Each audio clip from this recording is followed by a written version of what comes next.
جن کا آغاز تلاوت قرآن سے ہوا، اپنے مرحوم والدین کے لیے دعائیں مغفرت کی، اپنے بہن بھائیوں اور خاندان کے دیگر افراد کو ویڈیو اور آڈیو کالنگ کی۔ عید کا دوسرا دن سسرال بے شمار ہوتا ہے، لیکن اب تو ہم خود ٹھہرے سسر، چنانچہ بیٹی اور داماد عید ملاقات کے لیے آ گئے۔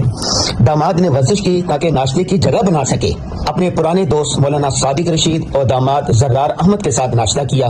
پاک ایڈ ویلفیئر ٹرسٹ کے اجتماعی قربانی کے وزٹ کے لیے ان کے کیمپس گئے، جامعۃ الرشید کی اجتماعی قربانی کے باڑے کا بھی دورہ کیا۔